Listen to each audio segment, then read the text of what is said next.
We're often afraid of starting something new because we fear what people may think about us if we do so. We let other people's opinions hold us back. So how can we care less about other people's opinions? In this video, I'm going to show you 5 tips on how you can do this. So the first tip would be to be aware of the spotlight effect. We always think that everyone is paying attention to us. We feel everyone's somehow watching every single move we make, when actually most people couldn't care less. Because just like you, they are so caught up in thinking about what other people think about them that they don't necessarily have much time to think about how they feel about you. There's this wonderful quote that I really like. So, when you're a teenager, you care about what other people think about you. When you're an adult, you don't care as much about what other people think about you. And when you're very old, you realise that no one actually cared enough to think about what they think about you. So realise that the most judgment you feel will happen probably won't actually happen. The second tip would be to then put your focus off yourself, to get out of your head. So, for example, one scenario in which we think a lot about what other people think about us is, of course, presentations. And if, while you're presenting, you think about, what is everyone else going to think about me? What are they thinking now? I hope I'm not making any mistakes. This is so scary. Everyone's judging me. Of course, then you're going to feel anxious and do poorly. Instead of focusing on what other people think of you in that situation, shift your focus to the value you're providing.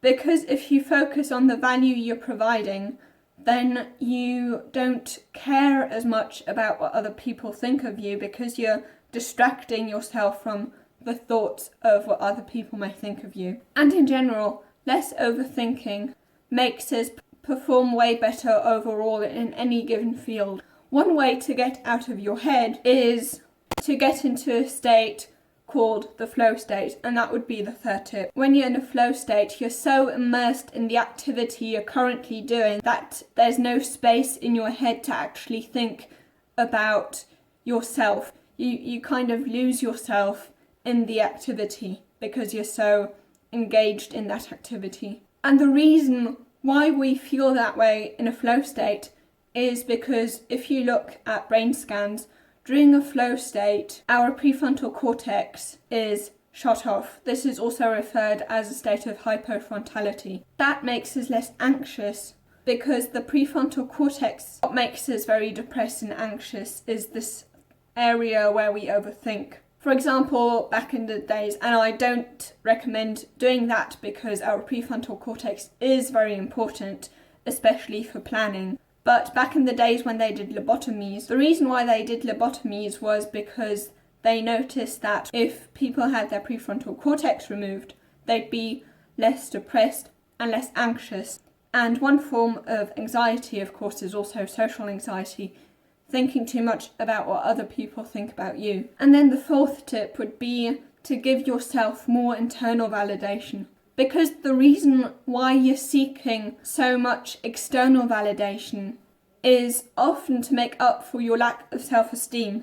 And the only way to not need as much external validation is to give ourselves more internal validation. And the only way of giving yourself internal validation is by knowing what's important to you, to know what your standards are, and to measure your life according to how much you are living in accordance to your values. The reason why we let other people dictate our worth is because we have no idea how we can find ourselves valuable, because we don't have certain standards around how we measure how proud we are of ourselves. And if you don't have this way of measuring your own value, how else are you going to measure your value apart from other people telling you how much they think of you? And then the fifth tip would be to only pay attention to good feedback. I know this video is about how to not care about other people's opinions, but by that I definitely don't mean that, for example, you shouldn't feel guilty if you do something wrong. In that case, you definitely do want to care about other people's opinions. You don't want to care at all about what other people think about you.